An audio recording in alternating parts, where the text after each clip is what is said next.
আসসালামু আলাইকুম। হজরত আবদুল্লাহ ইবনে আব্বাস রাদিয়াল্লাহু তাআলা আনহু। আবদুল্লাহ নাম, আবুল আব্বাস কুনিয়াত। পিতা আব্বাস, মাতা উম্মুল ফাদল লুবাবা। কুরাইশ বংশের হাশেমি শাখার সন্তান। রাসূলুল্লাহ সাল্লাল্লাহু আলাইহি সাল্লামের চাচাতো ভাই এবং উম্মুল মুমিনিন হজরত মাইমুনা রাদিয়াল্লাহু তাআলা আনহার তার আপন খালা। মহান সাহাবী হজরত আবদুল্লাহ ইবনে আব্বাস রাদিয়াল্লাহু তাআলা আনহু নানা দিক থেকেই সম্মান ও গৌরবের অধিকারী ছিলেন। রক্ত সম্পর্কের দিক দিয়ে তিনি ছিলেন রাসূলুল্লাহ সাল্লাল্লাহু আলাইহি সাল্লামের চাচাতো ভাই। অগাধ জ্ঞান পণ্ডিত্যের জন্য তিনি আরব জাতি তথা উম্মাতে মুহাম্মাদির হাবর ও বাহর অর্থাৎ পুণ্যবান জ্ঞানীয় সমুদ্র উপাধি লাভ করেছিলেন। তাকওয়া ও পরহেজগারির তিনি ছিলেন বাস্তব নমুনা। তার সম্পর্কে বলা হয়েছে, তিনি দিনে রোজাদার এবং রাতে ইবাদাত গোজার এবং রাতের শেষ প্রহরে তাওবা ও ইস্তেগফারকারী। আল্লাহর ভয়ে তিনি এত বেশি কাঁদতেন যে অশ্রুধারা তার গণ্ডুদ্বয়ে দুটি রেখার সৃষ্টি করেছিল। ইনি সেই আবদুল্লাহ ইবনে আব্বাস যাকে উম্মতে মুহাম্মাদির রাব্বানী অর্থাৎ আল্লাহকে জেনেছে এমন জ্ঞানী বলা হয়েছে। আল্লাহর কিতাব পবিত্র কুরআন সম্পর্কে অধিক জ্ঞানী, তার ব্যাখ্যা ও ভাব সম্পর্কে অধিক পারদর্শী এবং তার রহস্য উপলব্ধির ক্ষেত্রে তিনি ছিলেন সর্বাধিক যোগ্য ব্যক্তি। রাসূলুল্লাহ সাল্লাল্লাহু আলাইহি সাল্লামের মক্কা থেকে মদিনায় হিজরতের ৩ বছর পূর্বে তিনি মক্কার শিয়াবে আবি তালিবে জন্মগ্রহণ করেন।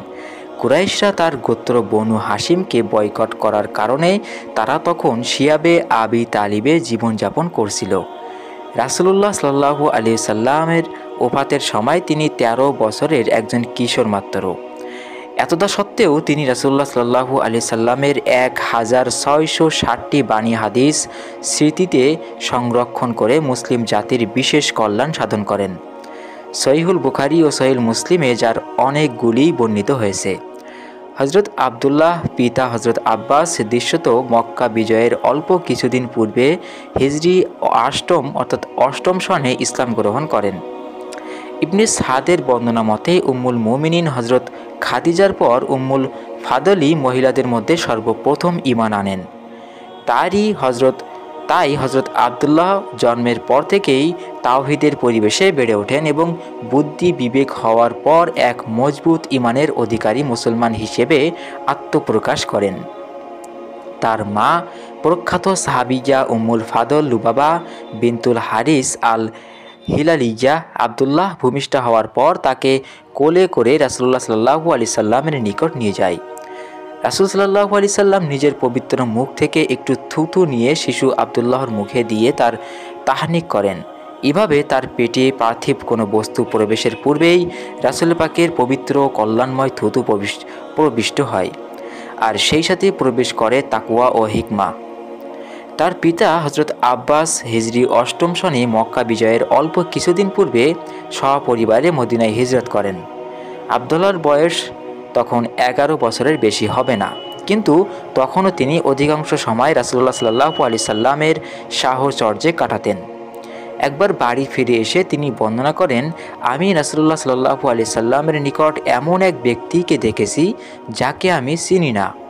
হজরত আব্বাস এই কথা রাসূলুল্লাহ সাল্লাল্লাহু আলাইহি সাল্লামের নিকট ব্যক্ত করলে রাসূল সাল্লাল্লাহু আলাইহি সাল্লাম আব্বাসকে ডেকে নিজের কোলে বসান এবং মাথায় হাত বুলিয়ে দোয়া করেন, হে আল্লাহ, তাকে বরকত দিন এবং তার থেকে ইসলামের আলো ছড়িয়ে দিন। ৭ বছর থেকে তিনি রাসূলুল্লাহ সাল্লাল্লাহু আলাইহি সাল্লামের সেবা ও খিদমতে আত্মনিয়োগ করেন।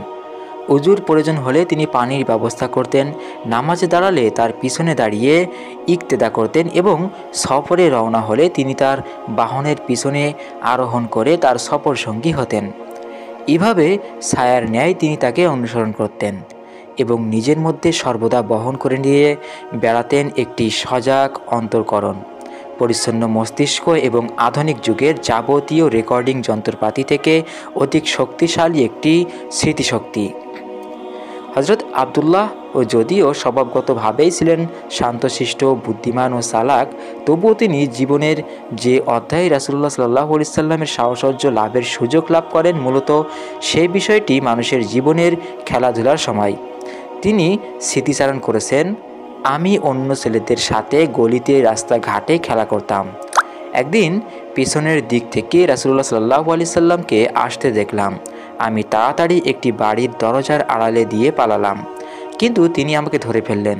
আমার মাথায় হাত রেখে বললেন, যাও, মুয়াবিয়াকে ডেকে আনো। মুয়াবিয়া ছিলেন রাসূলুল্লাহ সাল্লাল্লাহু আলাইহি সাল্লাম এর কাতিব বা সেক্রেটারি। আমি দৌড়ে তার কাছে গিয়ে বললাম, চলুন, রাসূল সাল্লাল্লাহু আলাইহি সাল্লাম আপনাকে রাখছেন। উম্মুল মুমিনিন হযরত মাইমুনা রাদিয়াল্লাহু তাআলা আনহা হযরত আবদুল্লাহর খালা হওয়ার কারণে অধিকাংশ সময়ে তার কাছে কাটাতেন। অনেক সময় রাতে তার ঘরেই শুয়ে পড়তেন। এই কারণে খুব নিকট খেলে অত্যন্ত ঘনিষ্ঠভাবে রাসূলুল্লাহ সাল্লাল্লাহু আলাইহি সাল্লামের সাহচর্য লাভে তিনি ধন্য হয়েছেন। রাতে রাসূলুল্লাহ সাল্লাল্লাহু আলাইহি সাল্লামের সাথে তাহাজ্জুদ নামাজ আদায় ও তার অজুর পানি এগিয়ে দেওয়ার সুযোগও লাভ করেছেন। একবার হযরত মাইমুনার ঘরে তাহাজ্জুদ নামাজে রাসূলুল্লাহ সাল্লাল্লাহু আলাইহি সাল্লামের বাম দিকে দাঁড়িয়ে গেলে তিনি আবদুল্লাহর মাথা ধরে ডান দিক দিয়ে দাঁড় করিয়ে দেন। হযরত আবদুল্লাহ ইবনে আব্বাস নিজের ঘটনা এইভাবেই বর্ণনা করেছেন, একদিন রাসূলুল্লাহ সাল্লাল্লাহু আলাইহি সাল্লাম উযু করার ইচ্ছা প্রকাশ করলেন। আমি দ্রুত পানির ব্যবস্থা করে দিলাম। আমার কাজে তিনি খুব খুশি হলেন। নামাজে যখন দাঁড়ালেন তখন আমাকে তার পাশে দাঁড়াবার জন্য ইঙ্গিত করলেন, কিন্তু আমি তার পিছনে দাঁড়ালাম। নামাজ শেষ করে আমার দিকে ফিরে তিনি জিজ্ঞেস করলেন, আবদুল্লাহ, আমার পাশে দাঁড়াতে কিসে তোমাকে বিরত রাখলো? বললাম, ইয়া রাসূলুল্লাহ, আমার দৃষ্টিতে আপনি মহাসম্মানিত এবং আপনি এতই মর্যাদাবান যে আমি আপনার পাশাপাশি হওয়ার উপযুক্ত বলে মনে করি না। সাথে সাথে তিনি আকাশের দিকে দু হাত তুলে দোয়া করলেন, আল্লাহুম্মা অতিহিল হিকমা, আল্লাহ আপনি তাকে হিকমাত বা বিজ্ঞান দান করুন। আরেকবার রাতের বেলা রাসূলুল্লাহ সাল্লাল্লাহু আলাইহি সাল্লামের উজুর পানি এগিয়ে দিলে তিনি আবদুল্লাহর জন্য দোয়া করেন, এই বলে যে, আল্লাহুম্মা ফাক্কিহু ফিদ্দিন ওয়া আল্লিমহুদ তাবিল, হে আল্লাহ তাকে দিনের ফকিহ বানিয়ে দাও, তাকে তাবিল বা ব্যাখ্যা পদ্ধতি শিখাও। আল্লাহ পাক তার প্রিয় নবীর এই দোয়া কবুল করেন এবং হাশেমি বালককে এত অধিক জ্ঞান দান করেন যে বড় হয়ে জ্ঞানীদের তিনি ঈর্ষার পাত্রে পরিণত হন। তার অগাধ জ্ঞান, তীক্ষ্ণ বুদ্ধিমত্তার বিচিত্র ঘটনাবলী ইতিহাস ও জীবনী গ্রন্থসমূহে বর্ণিত হয়েছে। রাসূলুল্লাহ সাল্লাল্লাহু আলাইহি সাল্লামের ওফাতের সময় আবদুল্লাহর বয়স মাত্র 13 বছর। এর 2.25 বছর পর প্রথম খলিফা হযরত আবু বকর ইন্তেকাল করেন। দ্বিতীয় খলিফা হযরত উমারের খিলাফতকালে তিনি যৌবনে পদার্পণ করেন। খলিফা উমর রাদিয়াল্লাহু তাআলা আনহু তাকে স্বীয় সান্নিধ্যে তত্ত্বাবধানে রাখেন। তাকে গুরুত্বপূর্ণ মজলিসে বড় বড় সাহাবীদের সাথে বসার অনুমতি দিতেন। বদরি সাহাবীদের সাথেও বসার অনুমতি তাকে দেওয়া হয়। মুহাদ্দিস ইবনে আব্দুল বাই বলেন, উমার ইবনে আব্বাসকে ভালোবাসতেন এবং তাকে সান্নিধ্য দান করতেন। তৃতীয় খলিফা হযরত উসমানের যুগে হিজরি 27 সনে মিশরের ওয়ালি আবদুল্লাহ ইবনে আবি সারারার নেতৃত্বে আফ্রিকায় একটি অভিযান পরিচালিত হয়। হযরত আবদুল্লাহ মদিনা থেকে একটি বাহিনী নিয়ে এই অভিযানে অংশগ্রহণ করেন এবং মুসলিম পক্ষের দূত হিসাবে আফ্রিকার বাদশাহ জারজিরের সাথে আলোচনা করেন। বাদশাহ তার প্রখর মেধা ও বুদ্ধিমত্তা দেখে মন্তব্য করেন, আমার ধারণা আপনি আরবদের একজন মহাজ্ঞানী ব্যক্তি। হিজরি 35 সনে হযরত উসমান রাদিয়াল্লাহু তাআলা আনহু বিদ্রোহীদের দ্বারা গৃহবন্দী হলে তিনি আবদুল্লাহকে স্বীয় প্রতিনিধি হিসাবে আমিরে হজ নিয়োগ করে মক্কায় পাঠান। সে বছর তারই নেতৃত্বে হজ অনুষ্ঠিত হয়। হজ থেকে যখন মদিনায় ফিরে আসলেন, মদিনা তখন উত্তপ্ত। খলিফা উসমান রাদিয়াল্লাহু তাআলা আনহু বিদ্রোহীদের হাতে শাহাদাত বরণ করেছেন এবং মদিনা বিদ্রোহীদের নিয়ন্ত্রণে। তারা খিলাফতের দায়িত্বভার গ্রহণের জন্য হযরত আলীকে চাপ দিচ্ছে। হযরত আলী রাদিয়াল্লাহু তাআলা আনহু আবদুল্লাহর সাথে বিষয়টি নিয়ে আলোচনা করেন। আবদুল্লাহ পরিস্থিতির বিস্তারিত বিশ্লেষণের পর দায়িত্বভার গ্রহণ না করার জন্য আলী রাদিয়াল্লাহু তাআলা আনহুকে পরামর্শ দেন। হযরত আলী দায়িত্ব গ্রহণ করলে যেসব পরিস্থিতির উদ্ভব হবে বলে তিনি ধারণা করেন, পরবর্তীকালে তা সবই সত্যে পরিণত হয়। উটের যুদ্ধে হযরত আবদুল্লাহ হযরত আলীর পক্ষে হিজাজি বাহিনীর পরিচালনার দায়িত্ব পালন করেন। হযরত আলী তাকে বসরার ওয়ালি নিয়োগ করেন। বসরা থেকে একটি বাহিনী নিয়ে তিনি সিফিনের যুদ্ধে আলী রাদিয়াল্লাহু তাআলার পক্ষে অংশগ্রহণ করেন। উল্লেখ্য যে হযরত আলী ও হযরত মুয়াবিয়া রাদিয়াল্লাহু তাআলা আনহুর মধ্যে এই যুদ্ধ সংঘটিত হয়। সিফিনের সিদ্ধান্ত অনুযায়ী হজরত আলী রাদিয়াল্লাহু তাআলা আনহু হজরত আবদুল্লাহকে তার পক্ষে সালিস নিযুক্ত করতে চান, কিন্তু অন্যদের আপত্তির কারণে তার সে চাওয়া বাস্তবায়িত হতে পারেননি। হজরত আলী ও হজরত মুয়াবিয়া রাদিয়াল্লাহু তাআলা আনহুর মধ্যে দ্বন্দ্ব ও সংঘাতের সময় আলী রাদিয়াল্লাহু তাআলা আনহুর কিছু সঙ্গী যখন তাকে ছেড়ে চলে গেল, তখন আবদুল্লাহ ইবনে আব্বাস আলীকে বললেন, আমিরুল মুমিনিন, আপনি আমাকে তাদের কাছে গিয়ে একটু কথা বলার অনুমতি দিন। তিনি বললেন, আমি তাদের পক্ষ থেকে আপনার উপর যে কোনো ধরনের বাড়াবাড়ির আশঙ্কা করছি। আবদুল্লাহ বলেন, ইনশাল্লাহ তেমন কিছুই হবে না। আবদুল্লাহ তাদের কাছে গিয়ে উপলব্ধি করলেন, তাদের চেয়ে এত বেশি একাগ্রচিত্রে ইবাদাতে নিমগ্ন অন্য কোনো সম্প্রদায় ইতিপূর্বে আর কখনো তার দৃষ্টিগোচর হয়নি। তারা বলল, ইবনে আব্বাস, আপনাকে খোশ আমদেদ, তবে আপনি কি জন্য এসেছেন? বললেন, আপনাদের সাথে কিছু আলোচনার জন্য। তাদের কেউ কেউ বলল, এর সাথে আলোচনার প্রয়োজন নেই, তবে কেউ কেউ বলল, ঠিক আছে, বলুন, আপনার কথা আমরা শুনি। তিনি বললেন, রাসূলুল্লাহ সাল্লাল্লাহু আলাইহি সাল্লামের চাচাতো ভাই, তার জামাই এবং তার উপর প্রথম পর্যায়ে ঈমান পোষণকারী ব্যক্তি অর্থাৎ আলীর প্রতি এমন চরম মনোভাব পোষণ করছেন কেন? তারা বলল, আমরা তার 3টি কাজের বদলা নিতে চাই। তিনি বললেন, সেই 3টি কাজ কি? তারা বলল, প্রথমত, সিফফিনের যুদ্ধক্ষেত্রে আবু মুসা আশআরি ও আমর ইবনুল আসকে সালিস নিযুক্ত করে তিনি আল্লাহর দ্বীনের ব্যাপারে মানুষকে বিচারক নিযুক্ত করেছেন। দ্বিতীয়ত, আয়েশা ও মুয়াবিয়ার সাথে তিনি যুদ্ধ করেছেন, কিন্তু তাদের ধন সম্পদ গনিমাত হিসাবে এবং যুদ্ধবন্দীদেরকে দাসী হিসেবেও গ্রহণ করেননি। তৃতীয়ত, মুসলমানরা তার হাতে বাইয়াত গ্রহণ করে তাকে আমির হিসেবে মেনে নেওয়া সত্ত্বেও তিনি আমিরুল মুমিনিন উপাধি পরিহার করেছেন। জবাবে ইবনে আব্বাস বলেন, যদি আমি আল্লাহর কিতাব ও রাসূলের হাদিস থেকে এমন কিছু কথা আপনাদের সামনে পেশ করতে পারি যা আপনারা অস্বীকার করতে পারেন না, তাহলে আপনারা যে বিশ্বাসের উপর আছেন তা থেকে কি প্রত্যাবর্তন করবেন? তারা সম্মতিসূচক জবাব দিল। তিনি বললেন, আপনাদের অভিযোগ তিনি দ্বীনের ব্যাপারে মানুষকে বিচারক নিযুক্ত করে অপরাধ করেছেন, অথচ আল্লাহ তাআলা বলেন, হে ঈমানদারগণ, তোমরা ইহরাম অবস্থায় শিরক করো না। তোমাদের মধ্যে কেউ যদি স্বেচ্ছায় কোনো কিছু স্বীকার করে, তাহলে তোমাদের অন্তর্গত 2 জন সুবিচারক সে সম্পর্কে যে আদেশ করে সে অনুযায়ী অনুরূপ একটি পশু বিনিময় হিসাবে কাবায় উপস্থিত করবে। আল মাইদা 95 নম্বর আয়াত। আল্লাহর নামে আমি শপথ করে বলছি, 4 দিরহাম মূল্যের একটি নিহত খরগোশের ব্যাপারে বিচারক নিয়োগ করা থেকে মানুষের রক্ত ও জীবন রক্ষা এবং তাদের পারস্পরিক ঝগড়া বিবাদ মীমাংসার উদ্দেশ্যে মানুষকে বিচারক নিয়োগ করা অধিক যুক্তিসঙ্গত নয় কি? তারা বলল, হ্যাঁ, মানুষের রক্তের নিরাপত্তা ও তাদের পারস্পরিক বিবাদ নিষ্পত্তির জন্য বিচারক নিয়োগ অধিক সঙ্গত। ইবনে আব্বাস বললেন, আমরা তাহলে এই ব্যাপারে সিদ্ধান্তে উপনীত হলাম? তারা বলল, হ্যাঁ। ইবনে আব্বাস বললেন, আপনারা বলছেন আলী যুদ্ধ করেছেন আয়েশা ও মুয়াবিয়ার বিরুদ্ধে, কিন্তু তাদের বন্দী করে দাসী বানাননি। আপনারা কি চান আপনাদের মা আয়েশাকে দাসী বানানো হোক এবং অন্যান্য দাসীদের সাথে যেমন আচরণ করা হয় তার সাথেও তেমন আচরণ করা হোক? উত্তরে যদি হ্যাঁ বলেন, তাহলে আপনারা কাফির হয়ে যাবেন, কারণ শরিয়াতে দাসীর সাথে স্ত্রীর ন্যায় আচরণ বৈধ।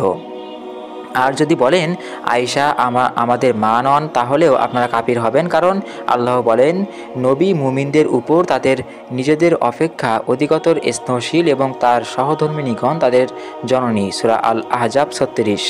এখন এই দুটি জবাবের যে কোনো একটি আপনারা বেছে নিন। তারপর তিনি বললেন, আমরা তাহলে এই ব্যাপারেও সিদ্ধান্ত উপনীত হলাম কি? তারা বলল, হ্যাঁ। সবশেষে তিনি বললেন, আলী আমিরুল মুমিনিন উপাধিটি পরিহার করেছেন, আপনারা এই অভিযোগ তুলছেন, অথচ হুদাইবিয়ার সন্ধির সময়ে রাসূলুল্লাহ সাল্লাল্লাহু আলাইহি ওয়াসাল্লাম ও মক্কার মুশরিকদের মধ্যে যে চুক্তিটি সম্পাদিত হয় তাতে মুহাম্মদ সাল্লাল্লাহু আলাইহি ওয়াসাল্লাম মোহাম্মদুর রাসূলুল্লাহ বাক্যটি লেখা হলে কুরাইশরা বলেছিল, আমরা যদি বিশ্বাসী করতাম আপনি আল্লাহর রাসূল, তাহলে আমরা আপনার কাবা শরীফে পৌঁছার পথে প্রতিবন্ধক হতাম না বা আপনার সাথে সংঘর্ষেও লিপ্ত হতাম না। আপনি বরং এই বাক্যটির পরিবর্তে মোহাম্মদ ইবনে আবদুল্লাহ এই নামটি লিখুন। সেদিন কিন্তু রাসূলুল্লাহ সাল্লাল্লাহু আলাইহি সাল্লাম এই কথা বলতে বলতে তাদের দাবি মেনে নিয়েছিলেন। আল্লাহর কসম, আমি সুনিশ্চিতভাবে বলছি আমি আল্লাহর রাসূল, তা তোমরা আমাকে যতই অস্বীকার করো না কেন। আলী ঠিক একই কারণে আমিরুল মুমিনিন লকবটি পরিহার করেছেন, কারণ মুয়াবিয়া যদি তাকে আমিরুল মুমিনিন বলে স্বীকারই করে নিতেন তাহলে তো কোনো বিরোধী থাকতো না। এ কথার পর তিনি বললেন, তাহলে আমরা এই ব্যাপারেও সিদ্ধান্তে উপনীত হলাম কি? তারা বলল, হ্যাঁ। হযরত আলীর পক্ষ ত্যাগীদের সাথে আবদুল্লাহ ইবনে আব্বাসের এই জ্ঞানগর্ভ আলোচনায় তারা তৃপ্ত হলো এবং তার বলিষ্ঠ যুক্তিকে তার অনুকণ্ঠে চিত্তে মেনে নিল। এই সাক্ষাৎকারের পর 20,000 লোক আবার আলীর দলে প্রত্যাবর্তন করে এবং অবশিষ্ট 4,000 লোক আলীর শত্রুতার হঠকারী সিদ্ধান্তে অটল থাকে। চরম পর্যায়ে চরমপন্থী খারেজিদের সাথে নাহরাওয়ান নামক স্থানে হযরত আলী রাদিয়াল্লাহু তাআলা আনহুর যে যুদ্ধ হয়, আবদুল্লাহ বসরা থেকে 7,000 সৈন্যসহ এই যুদ্ধে যোগদান করেন। হযরত আলী বসরার সাথে অধিকৃত সমগ্র ইরানেও আবদুল্লাহকে ওয়ালি নিয়োগ করেন। তিনি ইরানের খারেজি বিদ্রোহ নির্মূল করেন। একটি বর্ণনা মতে আলী রাদিয়াল্লাহু তাআলা আনহু খিলাফতকালেই হযরত আবদুল্লাহ বসরার গভর্নরের দায়িত্ব থেকে পদত্যাগ করে মক্কায় চলে যান। কারণস্বরূপ বলা হয়েছে, বসরার কাজী আবুর আসওয়াদ দুয়ালি ও তার মধ্যে মতবিরোধ দেখা দেয় তিনি পদত্যাগ করেন। তবে অন্য একটি বর্ণনা মতে তিনি হযরত আলী রাদিয়াল্লাহু তাআলা আনহুর খিলাফতের শেষ পর্যন্ত বসরার ওয়ালির দায়িত্ব পালন করেন এবং হযরত মুয়াবিয়া রাদিয়াল্লাহু তাআলা আনহুর খিলাফতের সূচনাতে তিনি মক্কায় চলে যান এবং নির্জনে বসবাস করতে থাকেন। হযরত ইমাম হুসাইন রাদিয়াল্লাহু তাআলা আনহু কুফাবাসীদের আমন্ত্রণে যখন মদিনা থেকে মক্কা হয়ে কুফায় রওনা হচ্ছিলেন, হযরত আবদুল্লাহ তাকে কুফাবাসীদের গাদ্দারির কথা স্মরণ করিয়ে দিয়ে নিবৃত্ত করার চেষ্টা করেন। কারবালার ইমাম হুসাইনের সপরিবারে শাহাদাত বরণে হযরত আবদুল্লাহ ভীষণ আঘাত পান। মক্কায় অবস্থান করলেও হযরত আবদুল্লাহ ইবনে জুবাইর রাদিয়াল্লাহু তাআলা আনহুর হাতে বাইয়াত করতে অস্বীকৃতি জানান, তবে তাকে খিলাফতের হকদার বলে মনে করতেন। বুখারী শরীফের একটি হাদিসের ভিত্তিতে একথা স্পষ্ট হয়ে ওঠে। এই কারণে তার মক্কায় অবস্থান কিছুটা কষ্টকর হয়ে পড়ে। তবে তায়েফে চলে যান তিনি। অবশেষে শেষ জীবনে অসুস্থ হয়ে যান এবং তায়েফেই শেষ নিঃশ্বাস ত্যাগ করেন।